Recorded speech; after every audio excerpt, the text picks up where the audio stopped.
So this is where we're at on September of 2023. And of course, there's too many words and all. It's not a slide, a normal slide deck. It's just no, it's this is our to help thinking. us. where we're at. So one of the most important things that we feel always has to be up front is the context of what we're doing, why we're doing it. And in our case, it's because we demand change, and we are the change that we are demanding. As it says here, we're tired of seeing billions of dollars continually being poured into old systems, science, and ideologies focused on mental health that are now harming many and certainly not healing. So we've spent our last 3 years doing leading edge research in what we know are the lightning rods, where the real change is happening and where it's needed. We've uncovered the key tipping points, the pain points, but we've also identified some fascinating new solutions and possibilities. And these have been created with people whose voices have in the past been silenced, and all these ideas can be implemented right now. There's no need to wait for them. We want to say that we don't use the term mental health, as we see this classification as part of the root cause of the issues that we're facing today. We're more than mental health. Instead, we focus on best life for all, as defined by those living these lives, especially the neurodiverse members of our society. And we'll explain in a moment what we mean by neurodiverse. So what we're going to sort of present today is it's the initial seed that, like the acorn, we know sitting inside it has a blueprint for an entire revolution, which, like the power of the mighty oak, it's already sitting inside. It just needs to be planted and nurtured. So that's the background. And we also know, and there's tons of statistics that we've used, that we've seen. This is just a couple of them, that according to the World Health Organization, around 450 million people currently struggle with mental illness, making it the leading disability worldwide. And there is, and these are other statistics, job unhappiness is at the staggering all-time high, according to the Gallup, and according to the report by the McKinsey Global Institute, up to 800 million jobs could be lost to automation and AI in the next 10 years. These are just the tip of the iceberg in terms of the nature of the changes that are happening. And so we know there's a polycrisis happening, and it's happening with war, with economics, with mental illness, with all these different indicators of a fundamental shift that's underway. But all of these crises are actually connected, and they're not just disparate different things happening. They're all connected at the root. And we need to be able to deal with this. We understand the root causes, as well as see these crises in a different lens in order to find solutions to them. We're never going to solve them by trying to tackle them with the old thinking. At the same time, we have individuals that represent approximately 20% of our population and 40% of the unemployed, those that present very different kinds of thinking, and we call this neurodiversity. And the medical model calls them many things, but does not see it as neurodiversity, sees it often as pathology and illness. But we believe that these are unique forms of genius that are often medicated, hospitalized, criminalized, and institutionalized. And so we have a massive, beautiful population that we have never tapped into in terms of helping us deal with the polycrisis. So we put these two together. We put the two global pain points together of the polycrisis and the neurodiversity, and we've created a compelling infrastructure that actually is all about societal and economic transformation. But it all begins with a paradigm shift in terms of the lens we use to look at it. So Thomas Kuhn, the American physicist and philosopher, he used this particular illustration to demonstrate the way that in a paradigm shift, you can look at the same information but see it in two fundamentally different ways. So is it a duck or is it a rabbit? So our paradigm shift is moving from pathology, where we see all of these different elements of how the medical profession deems a psychotic breakdown. It's a diagnosis of a mental illness, schizophrenia, bipolar, and all various disorders. The clinical treatment with medication, psychiatry, and therapies is deemed lifelong. The social impact is normally homelessness, addiction, incarceration, and isolation, and it's lifelong suffering. And as a mother of a child who was told that he was both schizophrenic and bipolar, it was given as a life sentence, and nobody should ever be given that as a life sentence without looking at, there's another way to look at it. And so how we look at this, and we've done extensive research, and there's a lot of other people that are doing a research along these lines that says, maybe it's not a psychotic breakdown. Maybe it's not pathological. Maybe it's just evolutionary breakthrough that we're having to look at things in a fundamentally different way. And those who are deemed to be neurodiverse have that ability. There's no way that the internet could have been created by somebody who was thinking at a typical engineer. It took very neurodiverse people to do that. These are actually not mental pathological illnesses, that lifelong, these are signs of human systems change, including spiritual emergence that's happening, as well as neurodiversity. Rather than all these clinical treatments, we need an ecosystem of diverse modalities to heal, unleash the gifts and potential, and help people evolve. At the same time, we see this all resulting in regenerated lives with an impact of community contribution, well-being, and innovation, and that there's a best life that emerges that includes healing, resilience, and joy. So this is the fundamental shift from pathology to evolution. And so we've tackled this by who we are in a nutshell. Brett. Well, thank you, Hillary. And just to say, in case it's been missed, there is a strange, awesome paradox that the polycrisis of our planet is so complicated, so complex, existential, multifaceted, like Hillary was saying about the internet, that it may only be able to be worked out by these types of neurodiverse people that are outside of the box and struggling to fit in. They may be a small group of, I'm using this word very lightly for fun, saviors, because their ability as savants, you might even say, like Rain Man, like that's the kind of creativity and mind the world actually may need at this moment. And it sounds far out, but logically speaking, even statistically speaking, and again, looking at the history of innovation and Steve Jobs and all these people, it's always under the carpet that a lot of these people have taken psychedelics, or they were into Eastern philosophy and whole systems think, whatever you might call it. They're artists, and that always gets brushed under the rug in this business context sometimes, but we all know.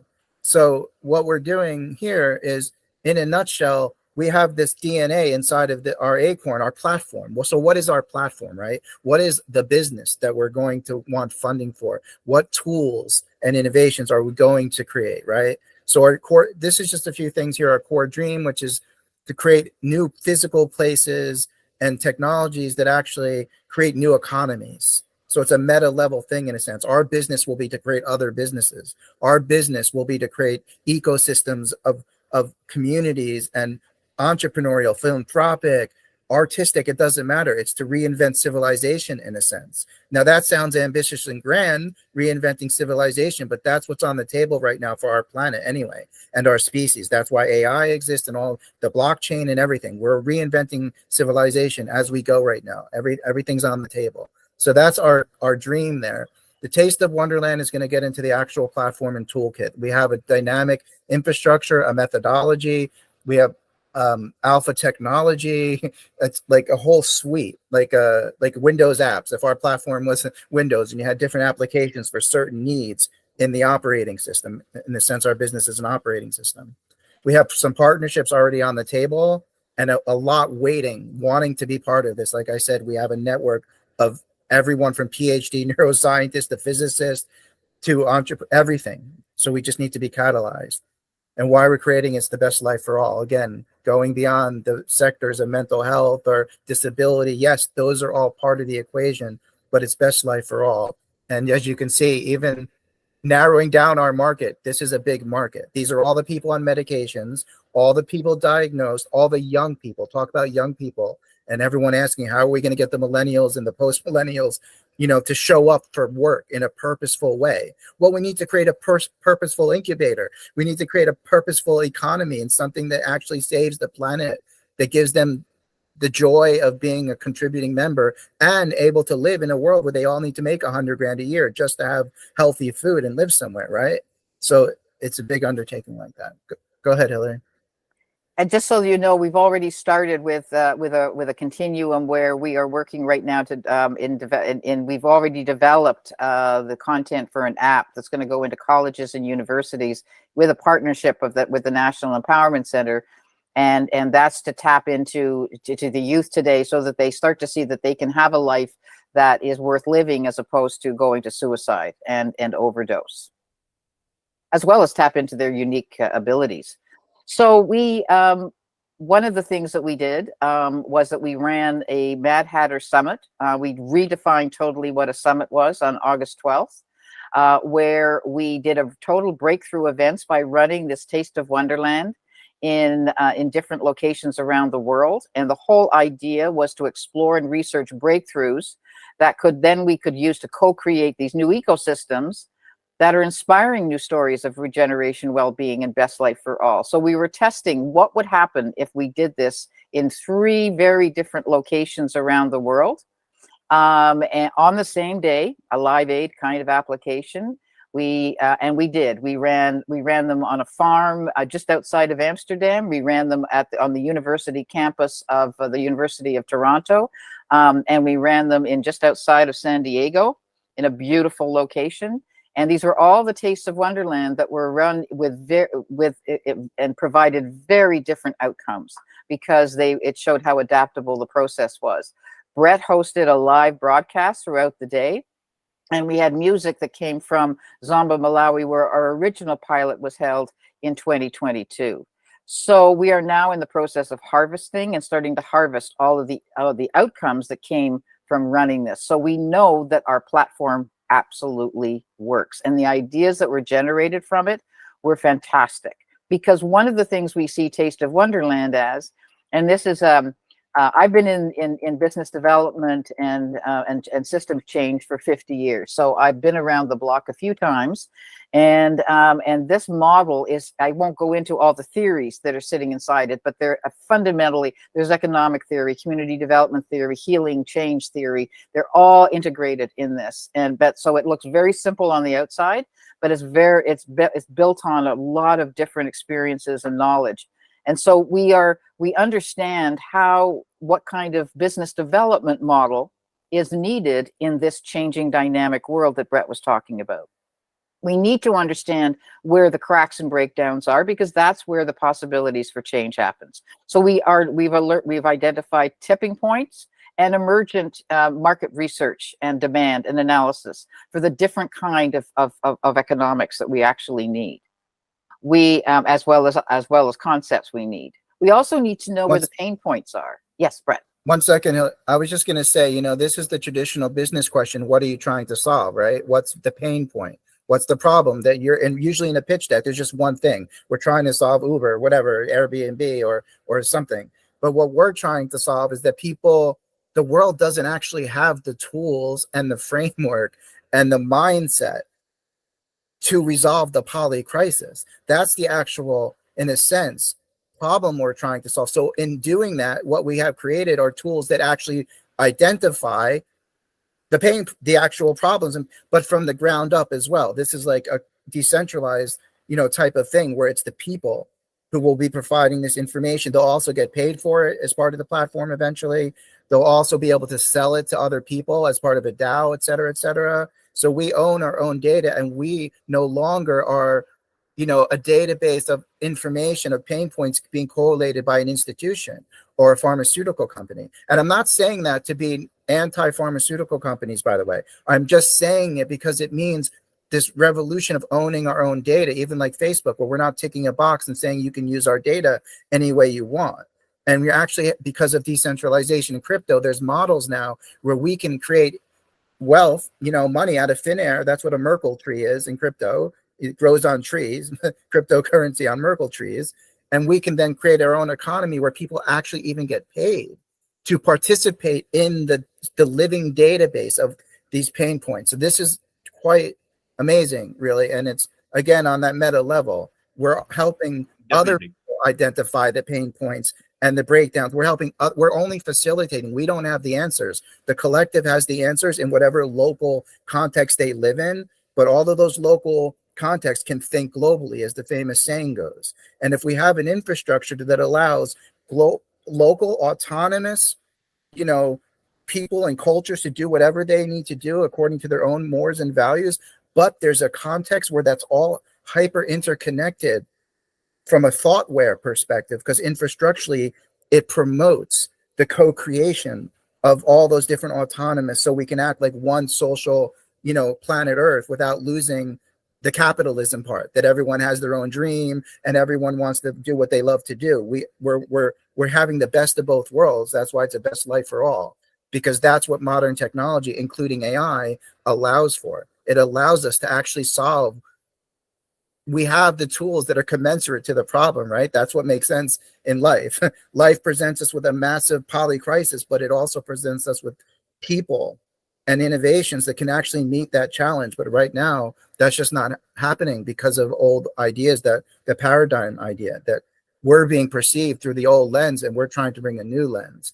But I think we're getting close enough that people will, especially philanthropists who get it, will want to support it, because it's becoming closer to being a business case, which we're getting into here as we go. So Taste of Wonderland is a business itself in the Acorn. Like, you know, we can have courses with it. We run all of our projects by it. The DAO will be using it. So just so you're clear, the Taste of Wonderland here is one of our kind of businesses that are part of this first platform. Yeah. And I just want to check, because we're at time, and I just want to check if you have any more time or what you would like to do. Sorry, you are asking in regards to the time, Hillary? Yes, I know we only had half an hour booked. I'm wondering if we could go on. Please go ahead. I don't want to cut you off in between. Okay. You can please go ahead. I just wanted to make sure. Okay, thank you. Sorry, Brad, I didn't mean to. I just wanted to make a time check. Totally fine, Hillary. Thank you.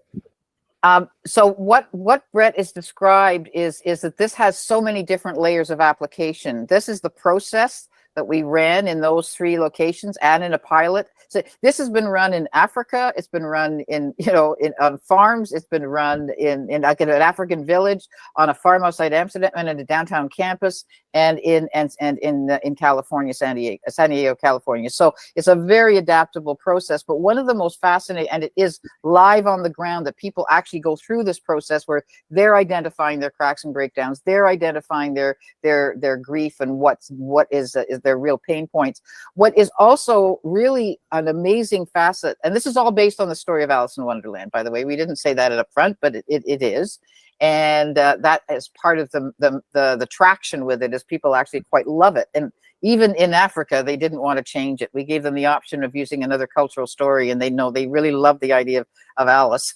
So the Looking Glass is a growing inventory of new trends, new wow ideas, new forms of knowledge, new types of practitioners.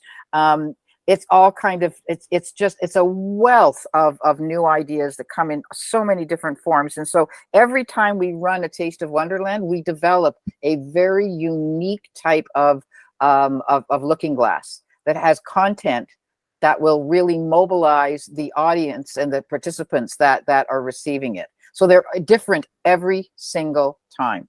We don't have a standard set of ideas and say, okay, this is going to be plugged in. We do it, it's highly customized. So we have, over the last 3 years, developed some fascinating concepts that are real, when we share them, we say, these are happening right now. And so it's almost like we are our own trend inventory for what's happening in the world and what's exciting. And what the real magic of this process is that when people are actually going through it, they are then after they've explored their cracks and the cracks, the grief, and the new ideas, we ask them to pull an idea from the hallway of doors, from a crack. We ask them to pull a pain point, and we then ask them to identify the wow idea that they love the most, and to put it together to create a new concept. So all of the new concepts that are developed at the Mad Hatter Tea Party are directly solving a problem, but they're not solving it in a traditional way. They're solving it in a highly creative way. And so what we've seen emerging from the pilots and the prototypes that we've run is that we have new startup concepts that are coming out of this process. We have a very different breed of entrepreneur. We have new archetypes. What is a business is very different. We're seeing an emergent new type of market that's coming out, as well as new types of businesses and ventures and enterprises. So that's what we're starting to see emerge already. And Lord knows what once we actually are able to run this at scale, it's going to be phenomenal what we see coming out. And so this is our transformational infrastructure. And we're not going to go into detail. We'll send you so we have the Mad Hatter Summit, which is an annual event, which is started this year and very successful. And we're going to be growing that over the next coming year for next year. We have this Taste of Wonderland that has a whole range of it's got so many possibilities in it in terms of what it can be through. We're basically crowdsourcing the future. And it's got inside it, it's got an incubator. There's a Web3, there's DAO, there's AI. It's got all kinds of potential sitting inside Taste of Wonderland. And Brett, do you want to talk about Story Living Studios? Story Living Studios would just be the ultimate culmination of an online process and an app and community building non-locally and asynchronously. Then to create a network of actual physical spaces. So if you know WeWork, right, they got $4 billion. And overnight, WeWork was literally in every place in the world. Like within months, there was WeWork in every country, every city, because they had so much money come in that they could kind of, now I know it didn't work, but that's not my point. My point is, imagine if there's these, they're hybrids, right? Community center, incubator, like, catharsis, all this stuff, these studios, you're doing all sorts of personal growth and the business, the purpose, the holistic, whatever. There's just a network. And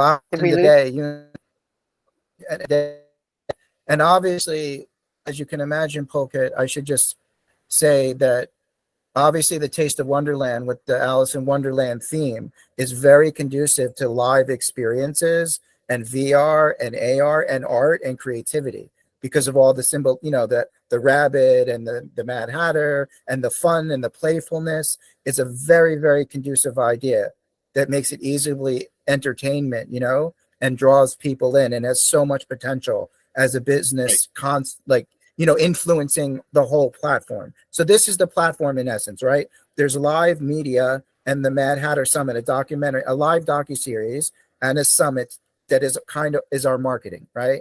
Instead of doing traditional marketing, we want to have gamification, like transmedia and events to do our marketing. Then you've got the Taste of Wonderland, which is catharsis, collective intelligence, a DAO, the community owning the data and blah, blah, blah. And then you have this, and it's also an incubator, a real-time incubator. So other philanthropists, like in your network, could come in and find projects they want to support. And then you could get a cut because it's crypto and affiliate. So that's all beautiful with tokens. And then, so you're incubating there. And then the final win would be to have actual physical spaces where we could really incubate from local to global. And so this that's is the also platform. That's the business. And these places are also where people come to in crisis. So this is all the business development and all of that, but it's also performing a humanitarian role in which individuals that are feeling that they are dealing with a lot of different things in life and or having some form of spiritual awakening or whatever, they're in crisis. They would come into a Story Living studio and would have a fundamentally different experience. They wouldn't be strapped down, medicated, and left in a room for 3 days, which is my son's experience. Hospitals. These are hospitals in a way for hospicing, as they say, the late stage capitalism and modernity. These are like we have to transition. Everyone on the planet knows it, from the wealthiest people to the most grassroots people, from the government to the scientists, from the regular Joe on the street. We all know it's time to change on some level. So Story Living Studios are a fundamentally amazing hybrid novel way to account for all of the different things happening and help people heal, help them find their passion and purpose, help them give back to society and live a nice life themselves. Like it's all in one. As ambitious as it is, it's true. And the other thing we want to divert all the money that goes into rehab that doesn't work. because we know the billions of dollars. There's a lot of statistics about that. Hospitals are overwhelmed. They spend, X amount per patient. If we had a real deep 100-page business plan, we could explain how governments will actually end up wanting these tokens, because we will actually, the crowd will start doing the job, which is how it should be. That's what decentralization and crypto is about. It's about all of us saying, wait a second, we can't depend and wait for institutions or our mom and dad to do this. We as a society have to take responsibility for the poor and the weakest among us and our economy and the environment. We've got to do that now, and everyone knows that. So this is an answer to that as well. So I'm not going to go through these in detail. We've talked basically about that we do have a process. We also have outcomes. We have a global network already established. We have a very unique infrastructure to support this, as well as a very, we believe, a very strong founder team. And what we've achieved so far is we have seeding, and we're seeding a peer revolutionary movement. We have successful pilots. We have solid research and theoretical base that is being supported, as Brett said, by a range of different players. We also have a role we are doing our own docuseries, but we also have a role in an upcoming documentary and a feature film. And we are the work that we are doing will actually be profiled in the feature film. So we're doing a lot of the different background of what could the future look like in this realm of best life, and that will find its way into this feature film. We also are in the process right now of developing courses as well as publishing. So these are all things that are in the works right now.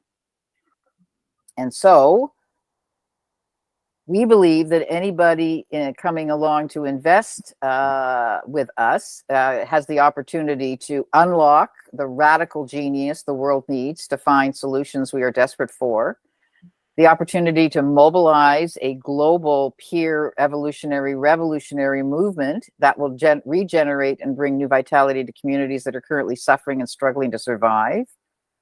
We believe that this will give the opportunity to bring the future that already exists in the minds and hearts of these amazing beings into life, igniting new breeds of entrepreneurs, new types of businesses, new professions, new vocations, new ways of living and working, and a fundamentally different economy. And we also believe that the opportunity to be the transformation that is literally sitting at our fingertips right now. So, round one. What we are looking for right now is we need around 30,000 to harvest and consolidate the various Tastes of Wonderland research. That would be both in the form of data, the collection of the warm data, as well as a documentary, because each one of these events were filmed. We need to be able to put that together into a documentary that tells the story of August 12th. We also want to put out an outcome and outreach publication that is very unique and fresh and helps to provide an understanding of this rather complex philosophy, but in a very playful, colorful way, in the voices of those who are part of the Tastes of Wonderland. We are right now in the development of a university college app that I mentioned, with a course that is an app, a course, and the Train the Trainer. It incorporates AI technology as well as content and data capture. So we're looking at for $70K for that. We have companies lined up to work with us on these things. We have the development of Taste of Wonderland as a licensed program, which is also part of another partnership that we're in, along with the Train the Trainer and data capture, which we're looking for $90K for. The actual business incubator development, which includes the assessment of the idea startup and the growth programming, we already have this developed in terms of the concept, but we need it further developed with business modeling. And then the infrastructure itself for this initiative, the website, the marketing, the legal, the accounting, at $60K. So right now, our ask at this round one, with we've got some very clear, we believe, asks is at 300,000. And in looking at the potential revenue for year one with the courses, the licensing, and the consultancy, we're looking at 150K plus. So we're looking at a return of at least half of that investment within the first year. And our final slide, which we'll leave you with, is what very much what Brett has been weaving in throughout the whole presentation. Of this is sitting in the DNA of what we've talked to you about, is a DAO with all of its amazing and a real DAO, which is very much community owned with crowdsourcing. The whole taste of Wonderland and all its potential that sits inside it, as a process, a framework, a platform, as well as a growing global community. And then the whole idea of the live docuseries. So these are all sitting in the DNA of the initiative right now. But what we're looking for funding for is to get us going is this.